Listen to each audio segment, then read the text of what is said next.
તમને બીજી પણ એ વાત કરી દઉં, તમારે પાઠ નાખવો હોય ને મઠમાં, તમારા દાણા જોવા હોય ને એટલે તમે રાવળદેવને બોલાવો. વેડવા વાઘરીને પાઠ નાખવો હોય ને એટલે પંચમિયા દેવી પૂજક ને બોલાવે, ગામેસા દેવી પૂજક. એમાં બે પ્રકાર આવે. વેડવા વાઘરી આવે એ બારોબાર ડંગા નાખે, અને ગામેસા આવી ગામમાં રહે. એટલે વેડવા વાઘરીને પાઠ નાખવો હોય એટલે એ ગામેસા દેવી પૂજક ને બોલાવે, કારણ કે એનો જોશી કહેવાય.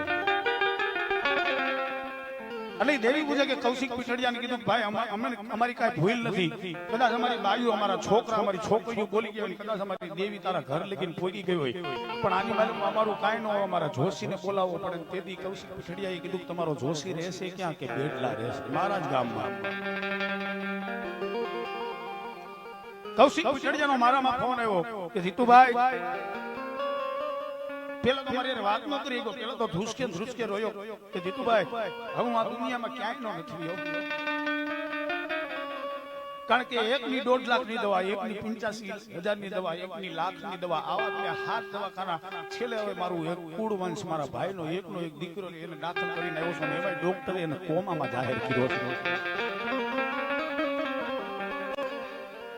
કૌશિક, તારું કહેવાનું શું થાય છે કે મારા કીધે એક ભૂલ થઈ ગઈ હતી, દેવી પૂજકના ડંગે જઈ એના છોકરા નિર્દોષને મેં માર્યા હતા, એની દીકરીઓએ ન બોલવાના વેણ બોલ્યા ને એની દેવીનો મારા ઘરમાંથી માર ઉતર્યો છે, અને એનો જોશી તમારા ગામમાં રહે છે. એનું નામ છે વીરજી બાપા. એ વીરજી બાપાને લઈને એકવાર અહીં ડંગા લગીને પોગી જાય ને તો એની દેવી જ્યાંથી મને છોડે ને ત્યાંથી મારે છૂટી જવું છે. સાહેબ, મેં એક ક્ષણનો પણ વિલંબ કર્યા વગર મોઢાની માલમાં પાણી પણ મૂક્યા વગર મેં કીધું, જો કોકની જિંદગી સુધરતી હોય, કોકનું દવાખાનું બસી જતું હોય, સીધો હું વીરજી બાપા ન્યા ગયો. ન્યા જઈને મેં એને વાહે બેહાર્યા, ગાડી વાહે, અને આના ડંગે લઈ આવ્યો. એનો વેદ ચાલુ થાય મુઠ્ઠી હતી. આ મુઠ્ઠીની માલપા જો દેવી કૌશિક પીઠડિયા તને છોડતી હોય ને તો આ મુઠ્ઠીની માલપા ત્રણ મેરડી વધાવા દઈ જાય અને માથે દગાવડી વચન દઈ જાય, એટલે તું નારિયેલે છૂટો. પણ જો આ મુઠ્ઠીની માલપા ત્રણ વધાવાનું વસન નો આવે ને તો વેદ બીજો બાંધવાનો આવે. એના વેદની હજી તમને ખબર ન પડે ને એનો મારે ઉલ્લેખ ન કરાય. ત્યાર પછીનો તાવાનો વેદ આવ્યો, તાવે છોડી નહીં. છેલ્લે મારે એ ડંગાની માલપા જોશીના અને દેવી પૂજકના પગ પકડીને એટલું કેવું કીધું, ગમે એમ તો આ બ્રાહ્મણનો દીકરો તમારી દેવીને રીઝાવો થયો. ઈ લોકોએ તો એવું કીધું હતું, કૌશિક પીઠડિયા, જો અમારી દેવી ગુલાબી માંડવો માંગશે તો તારી હાથ પેટી ભેગી થાય તો ગુલાબી માંડવો નહીં દેવાયો. ત્યારે મારે એના પગે લાગીને એટલું કેવું પડ્યું કે જો તમારી દેવી મારું ભેખનું માન રાખતી હોય, મારા રાવણનું માન રાખતી હોય, તો હું એક વાત બાંધું, એની માટે તમારી દેવીને પૂછો કે કૌશિકને છૂટો કરી દેશે. સાહેબ, એની ખુમારી જોજો, ભક્તિ જોજો, એની માતાનો એનો પાવર જોજો.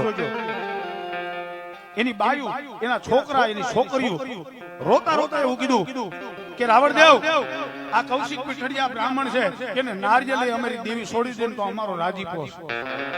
અમે કોઈને મારવામાં રાજી ન હોય, અમે કોઈનું સોરવામાં રાજી ન હોય. ઈ જોશીએ આગમાં મુઠ્ઠી લીધી, ત્રણ વધાવા આવી ગયા. હવે કીધું આની માલપા દગાવડી વચન દઈ જાય ને એટલે કૌશિક પીઠડિયાને 21,000 રૂપિયા દઈ દે એટલે દેવી છૂટા કરી દે. દગાવડીનું વચન પીડ્યું. જે વ્યક્તિ દુખી હતો, જે વ્યક્તિના ઘરમાં દવાખાનું હતું, એ માણા હાજરમાં હતો, એને ગીચામાંથી 21,000 રૂપિયા કાઢી પાઠમાંથી મૂકી દીધા કે આલ્યો 21,000 રૂપિયા, મારે જટામાંથી છૂટવું છે.